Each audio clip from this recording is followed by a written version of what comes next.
Hiyo naomba ifanywe. Ndio tusisumbue kila wakati tunasumbua baba, si ndio? Wangapi wanasema baba apewe nafasi yake? Si apewe nafasi yake? Na mimi nataka kuuliza baba leo akisema right, tutaenda wapi? Akisema left, tutaenda wapi? Wangapi mnapenda baba kwa roho ndani? Mnampenda? Chama yetu Azimio, muungano wetu itafanya kazi. So wale right. Kwa hivyo asanteni sana, Mungu awabariki, tutafanya kazi pamoja. Simama tu hapo. Wale ma-MCAs wako hapo wasimame.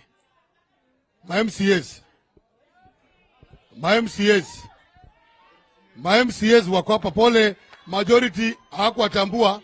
Hao ma-MCAs ni wetu, si ndio? Kuna Masiza. Mimi nataka kusema na ukabila, ni Mluya. Bosire. Huyo Jekonia. Palestazo. Kados. Meru. Hapo nyuma. Hapa.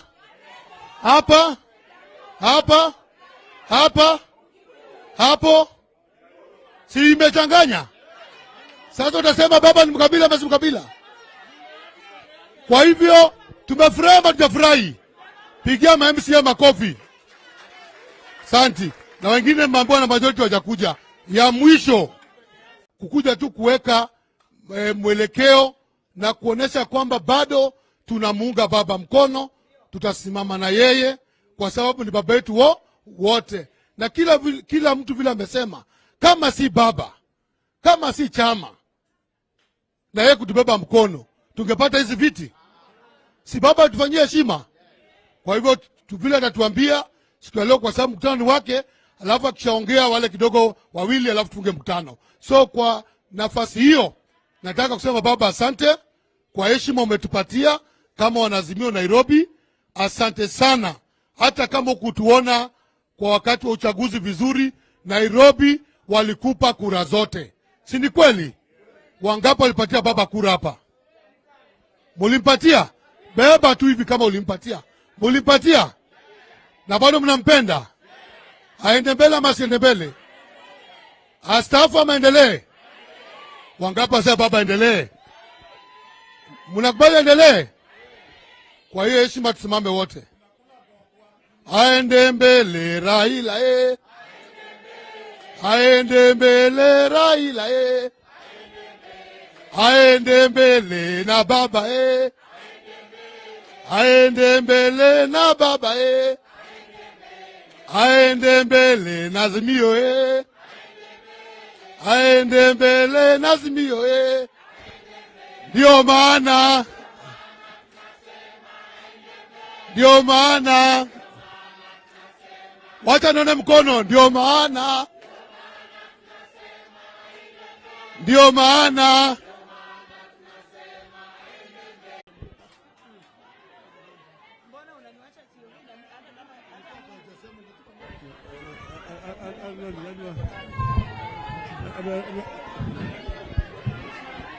Halo. Azimio.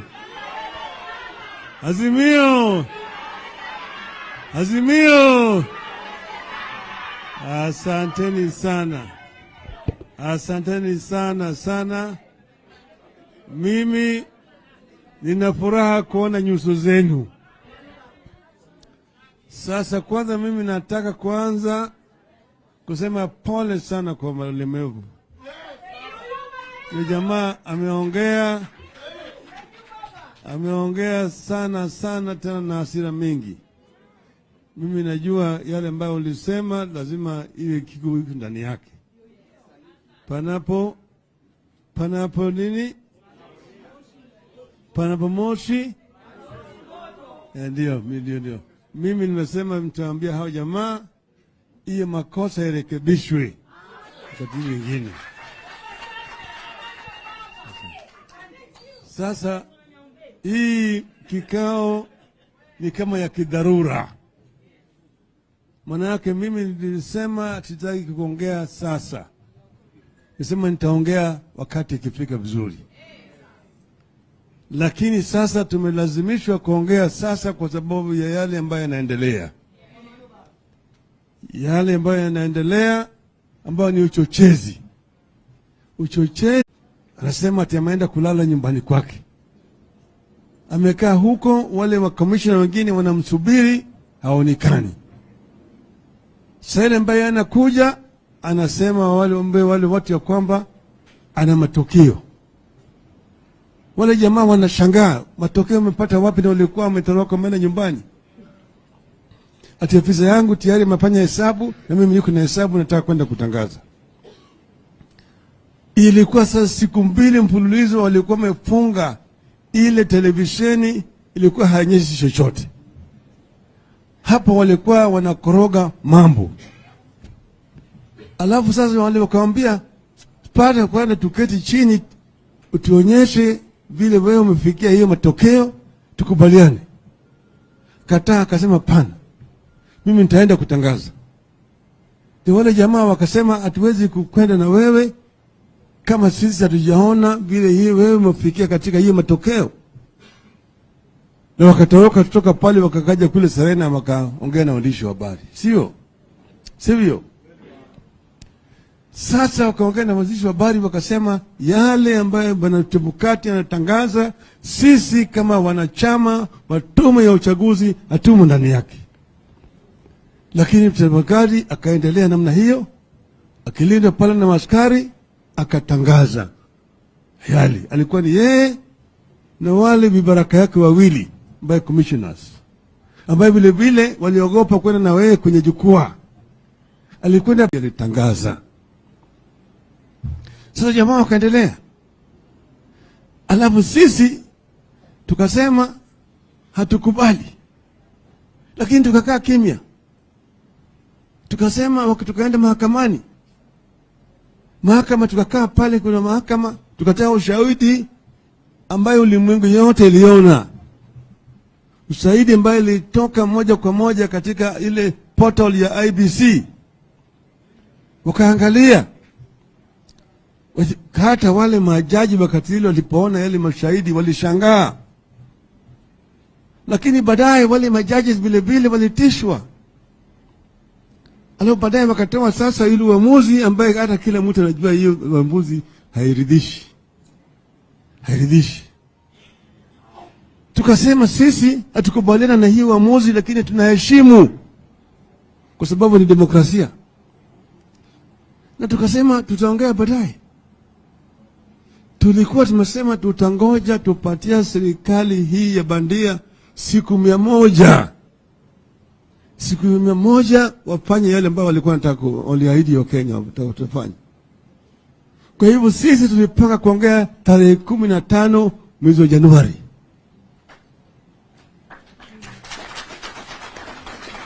Lakini sasa wamelazimisha sisi. Wameanza sasa kufanya mpango ya mwaka wa 2027. Wameanza sasa kwa kwanza kufanya njama ya kutoa wale hafu tarehe 17 mwezi Januari. Lakini ameapa ya kwamba hawezi kutoka mpaka hawa 4 watoke. Manake yeye anajua uchafu ambao yuko pale ndani anapicha. Bado wanakaa pale katika tume ya uchaguzi. Wana Chebukati na wale wenzake. Wao ndio wakati huu hata wanafanya yale by elections naendelea, wanazidi kufanya hapo. Sasa wakaleta wataweka ile kamati ya bunge inaitwa JLAC. Wametoa ripoti yao. Jana mliona katika bunge kaendelea ikapitisha kwamba hao watu wasimamishe kazi, alafu rais aende aweke tume ifanye uchunguzi ili hao watolewe katika tume ya uchaguzi. Makosa yao ni nini? Manake wao walikuwa wamelinda ukweli. Na vile mimi naongea na nyinyi sasa hapa namna hii, Bwana Ruto tayari imeshateua hiyo tume. Tayari imeshatoka gazeti weka tume ya kutoa wale katika katika IBC. Alafu vile vile walipitisha jana sheria ati sasa wanabadilisha namna ya wale ambayo watateua makamishna wapya watateuliwa. Hiyo panel ambayo inatakikana iteue wale watu, vile vile ataweka watu yake, vibaraka vyake, ili wao sasa waendelee, ili wateue wale wanachama wapya wa IBC. Wakati imewadia sasa ya sisi kutoka na kusongea kwa kauli moja na wananchi wetu na wanachama wetu. Tumesema tunataka ushauri na wananchi. Tutakuwa na mkutano na wananchi ya kufanya ushauri, kuuliza wananchi kama wao wanakubaliana na ile njama ambayo inapangwa na serikali ya Ruto na vibaraka vyake. Hiyo ndio sababu tumeamua kuongea siku ya leo. Siku ya leo tunaanza mapema, manake sisi tulisema Ruto, endelea, timiza ahadi yako na Wakenya, tuangalie uliotoa ahadi. Ingine ulisema ukiweka Biblia chini, hii na hii utafanya. Ndani ya mwezi moja bei ya mahindi itarudi chini kutoka 200 hadi 70. Bei ya mafuta itarudi chini. Gharama ya maisha itarudi chini. Kodi ya nyumba itarudi chini. Utaleta hata fund ile ya kina mama na kadhalika. Na yale yote ulitoa ahadi. Ndio tunasema tumwachie Ruto afanye yake, Wakenya waone. Lakini sasa yeye ameanza vita na sisi. Yeye ndiye ametangaza vita. Ametangaza vita. Anataka kugawanya nchi hii. Anataka kugawanya nchi hii, na tunasema hatuwezi kumkubalia yeye. Anataka kurudisha Kenya chini ya utawala wa chama kimoja. Tunajua vile Wakenya wanapiga kura. Tulishinda kura hii na kura mingi zaidi. Na mimi najua ukweli itatoka. Ukweli itatoka. Ukweli itatoka. Kwa hiyo mimi siwezi kusimama kukaa kima namna hii. Wezi wakijaribu kufanya maovu kwa Wakenya. Hii ndio sababu mimi naambia Wakenya wakati umefika. Kama sio sasa, ni sasa hivi. Sawa? Hiyo ndio sababu mimi kuna hapa na statement nataka kusoma sasa.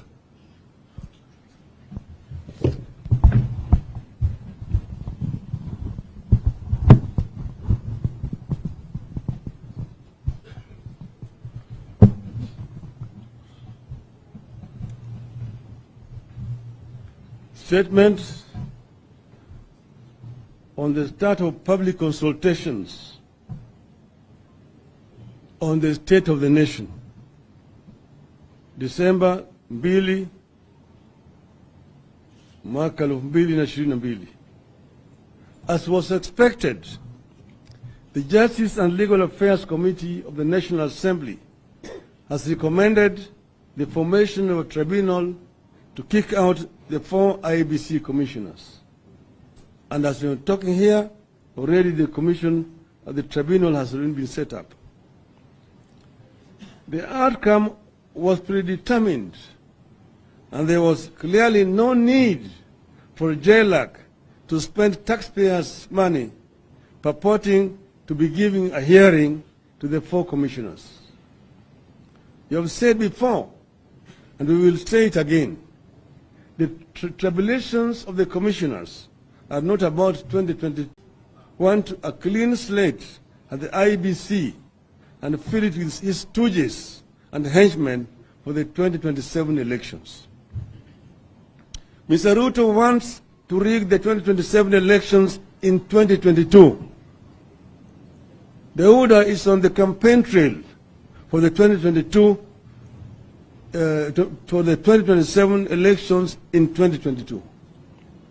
If that is what the administration has decided to prioritize, we are ready to join them down that path. As Azimio party, our concern and fear is that we have been here before. We were here in 2007 when the Kibaki administration single-handedly picked IBC officials ahead of the elections. We protested. We were called names. We were told the administration was acting within the law. That single undertaking, when it was over, left more than 1,300 Kenyans dead, pulled thousands of Kenyans out of their homes, and drove the economy into the gutters through the post-election violence.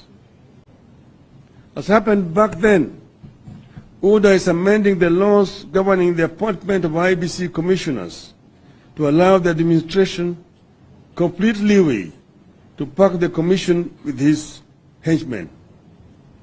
You have gone back way before.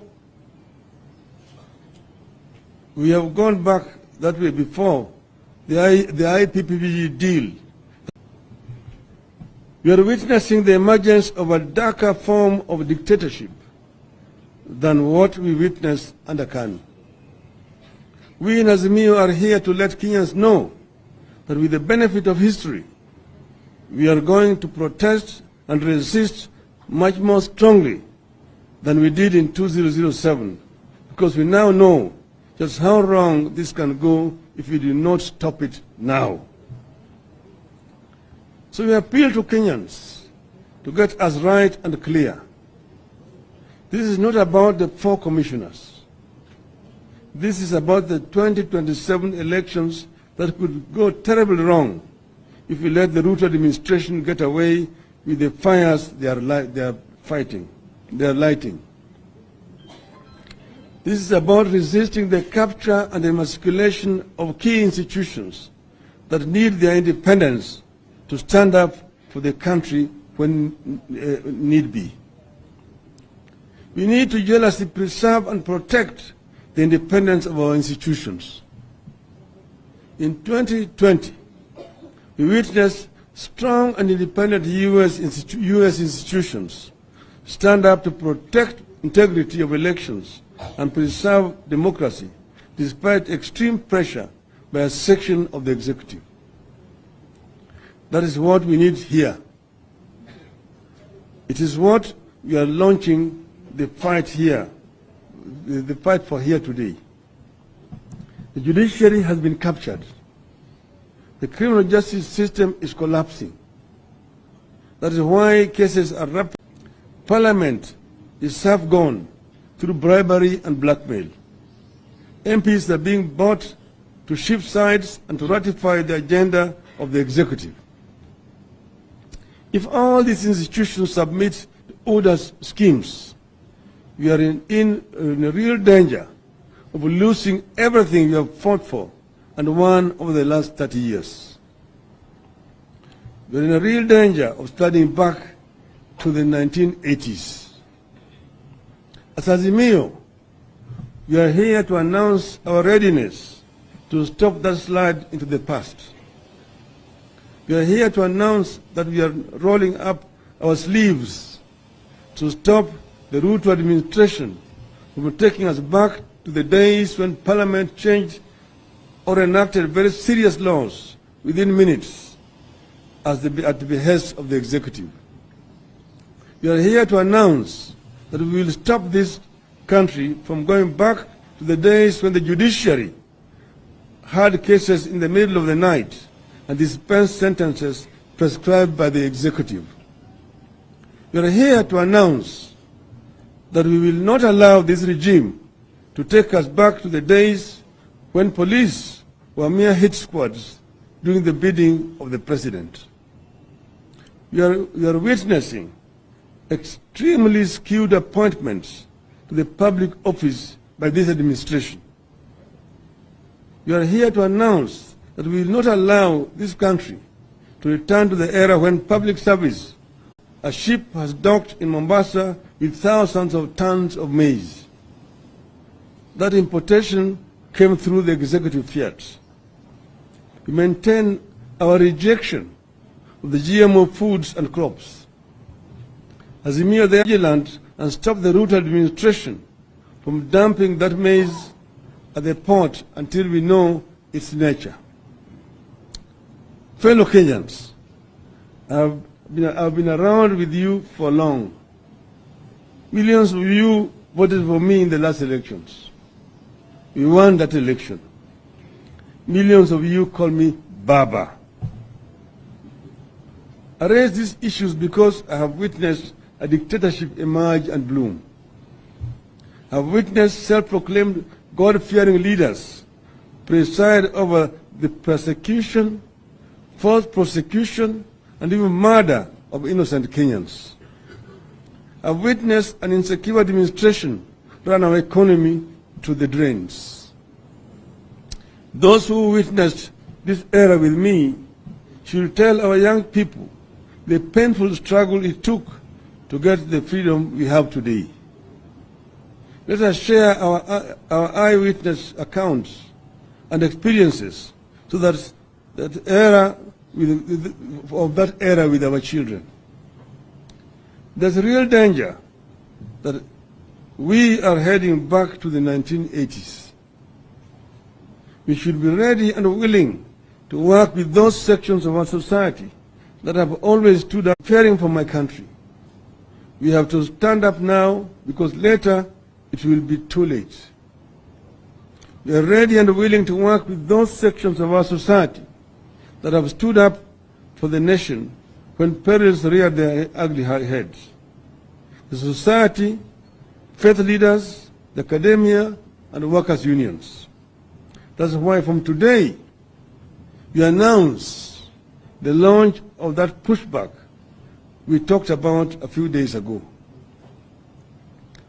On the 7th of December, that is Thursday next week, at the historic Kamukunji grounds here in Nairobi, we will launch a public consultation. I repeat, on the 7th of December, at the historic Kamukunji grounds here in Nairobi, we will launch a public consultation with the people of Kenya to brainstorm on the direction the country is taking. Then we will return to Kamukunji grounds on the 12th of December to continue with these consultations on the state of the Kenyan nation and also to have a prayer for Kenya, a prayer for democracy in our country, which is right now under a threat by this administration. Finally, we wish to remind Mr. Ruto that this country has had a system like the one he is trying to reinvent. We fought that system. We brought down that system. We will do so to the one he's inventing now. Azimio! Azimio! Azimio! Asante sana. Asante sana. Tutaomba mketi kidogo. Tupigie baba makofi ya kipekee. Kwa sababu niko na deputy speaker, nitaomba tu useme hapa kwa wingi wale tuko hapa kama ndio ama la. Asante sana. Chairman wetu, mimi nataka kuuliza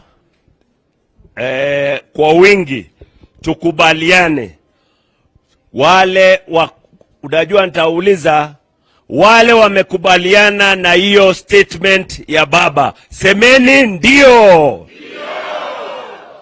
Tena paka isikike State House tena. Kuna wale wanakataana na hiyo statement? Hakuna. Nafikiria amesikia na Wakenya wamesikia. Asanteni, Mungu awabariki. Thank you very much. Asante sana kwa nafasi hii. Nataka kuita chairman mmoja atoe vote of thanks. Chairman na chairman, oimba sio speech, ni kutoa vote of thanks. Baba.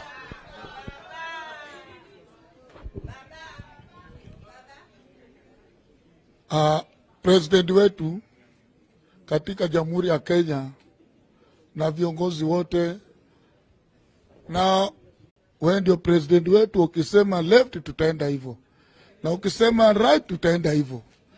Na hawa chairman wote, manake chairman wetu amesema utupangie siku tupate nafasi tukae na wewe. Tunataka tunyoroshe Nairobi. ukikubali kaa na hao chairman, waite machia lady, waite youth leader, tutanyorosha Nairobi.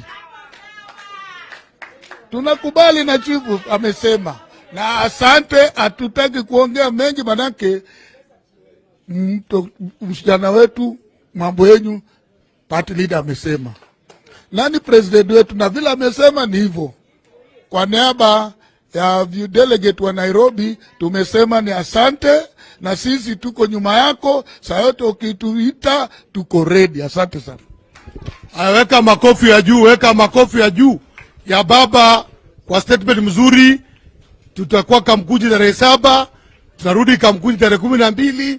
Wangapi wako tayari? Najua mko tayari wote, lakini ni makofi ya kipekee ya baba kuwa shujaa wetu, si ndio? Ni nyayo. Tingisha, tingisha, tingisha, tingisha ya baba. Angusha. Bado. Wekea shujaa wetu, kiongozi wetu, kinara wetu, angusha. Ingine, ingine, ingine. Bas, sitasema asante. Baba ametoa mwelekeo, si ndio? Speaker ameuliza ndio ama la, mmesema ndio. Si ndio hiyo? Alafu sasa ataongea tena, stipend kubwa imesomwa, tutakuwa tunaharibu chakula ambaye tumepika. Leo baba umeongea na tumekubali, chairman, my youth leaders, viongozi wote, walemavu, si makofi kwake. Mtu mcheza kwao. Sasa siende amenitunza. Haya, kwa hiyo machache tusimame wote, kwa sababu saa imeisha, na tuseme may the grace.